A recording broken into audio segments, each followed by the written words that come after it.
प्रिय विद्यार्थियों, हिंदी क्लासेज में आपका स्वागत है। हमारा विषय है क्रिया विशेषण। आज हम क्रिया विशेषण का दूसरा भेद पढ़ेंगे, स्थानवाचक क्रिया विशेषण। सबसे पहले हम ये जानेंगे कि स्थानवाचक क्रिया विशेषण होता क्या है, स्थानवाचक क्रिया विशेषण कहते किसे हैं। तो यहाँ पर स्थानवाचक क्रिया विशेषण की परिभाषा है, वे विशेषण जिनसे क्रिया के होने के स्थान संबंधी विशेषता का बोध होता है उसे स्थानवाचक क्रिया विशेषण कहते हैं। वे विशेषण जिनसे क्रिया के होने के स्थान संबंधी विशेषता का बोध होता है उसे स्थानवाचक क्रिया विशेषण कहते हैं। जैसे यहाँ हमने लिखा राधा और यहाँ लिखा नाचती है और कोष्टक में लिखा कहाँ। जैसे राधा आगे नाचती है, राधा पीछे नाचती है, राधा ऊपर नाचती है, राधा नीचे नाचती है, राधा इधर नाचती है, राधा उधर नाचती है, राधा यहाँ नाचती है, राधा वहाँ नाचती है, राधा दाएं नाचती है, राधा बाएं नाचती है, राधा भीतर नाचती है, राधा बाहर नाचती है, राधा अंदर नाचती है, राधा सामने नाचती है। अब हम अपने आप में प्रश्न करेंगे कि राधा कहाँ नाचती है। तो राधा आगे नाचती है, तो हम अपने आप में प्रश्न करेंगे कि राधा कहाँ नाचती है, तो उत्तर में आएगा राधा आगे नाचती है।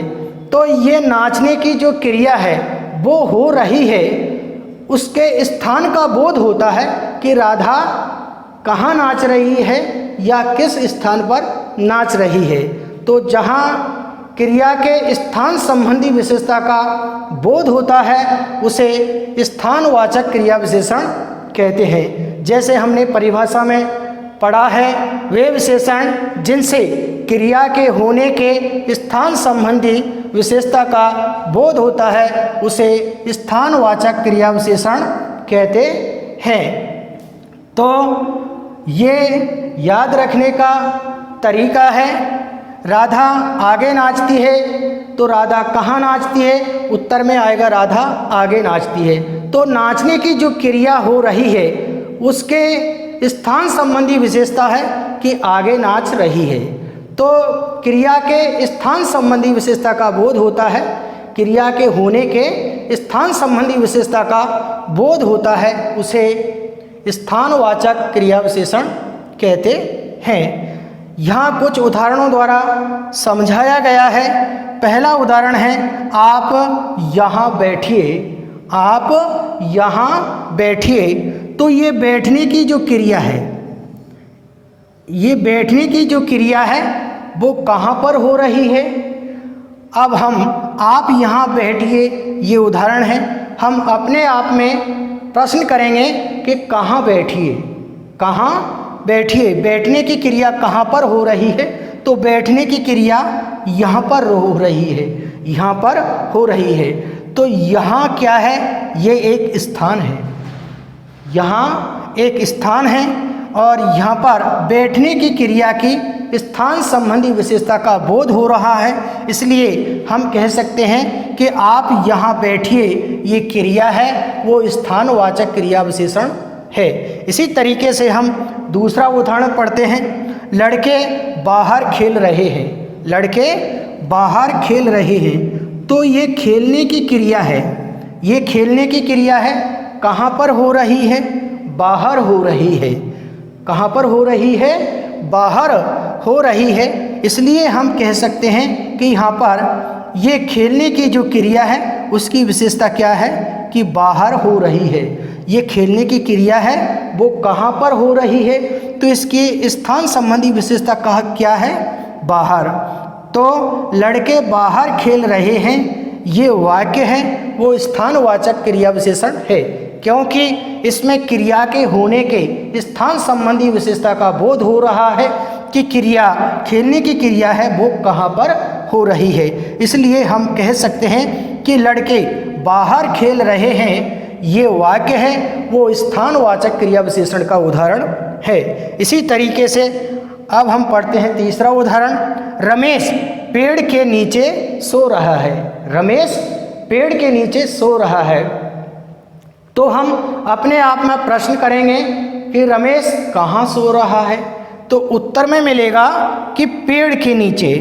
कहाँ? पेड़ के नीचे। तो ये सोने की क्रिया है वो कहाँ पर हो रही है? पेड़ के नीचे हो रही है।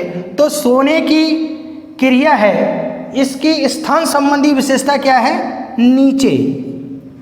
इसके सोने की जो क्रिया है, रमेश जो सोने की क्रिया कर रहा है उसका स्थान क्या है? वो क्रिया कहाँ पर हो रही है? तो वो क्रिया पेड़ के नीचे हो रही है।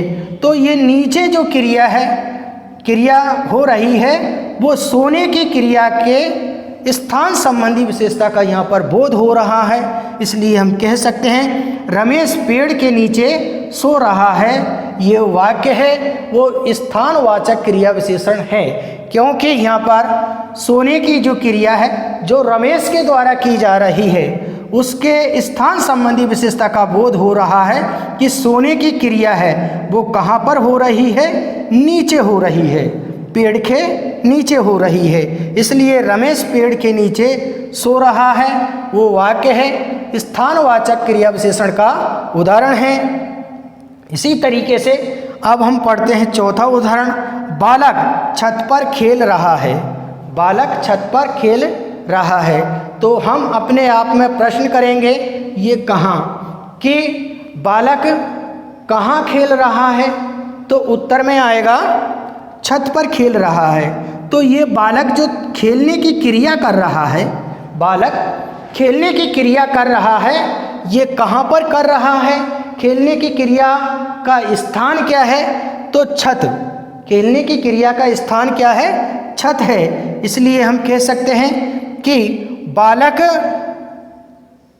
छत पर खेल रहा है या बालक छत पर खेल रहा है। तो छत पर क्या है? छत पर एक ऊपर है। छत क्या है? एक ऊपर होता है, वो होती है या ऊंचाई पर होती है। तो यहाँ पर ऊपर, ऊपर का बोध हो रहा है। खेलने की क्रिया है वो छत के ऊपर हो रही है। तो बालक छत पर खेल रहा है या बालक छत के ऊपर खेल रहा है। तो यहाँ पर खेलने की जो क्रिया है उसका स्थान क्या है? छत है। इसलिए यहाँ खेलने की क्रिया के स्थान संबंधी विशेषता का बोध हो रहा है। इसलिए हम कह सकते हैं कि बालक छत पर खेल रहा है ये क्रिया है या ये वाक्य है वो स्थानवाचक क्रिया विशेषण है। यदि आपको कहीं पर पूछा जा रहा है कि स्थानवाचक क्रिया विशेषण किसे कहते हैं, उदाहरण सहित लिखिए, तो आप जो वाक्य में, जो उदाहरण में जो वाक्य लिखोगे उसमें आपको आगे पीछे ऊपर नीचे इधर उधर यहाँ वहाँ दाएं बाएं भीतर बाहर सामने अंदर इस तरीके के शब्द आपको उस वाक्य में रखना है जिससे वो स्थानवाचक क्रिया विशेषण का उदाहरण बन जाएगा।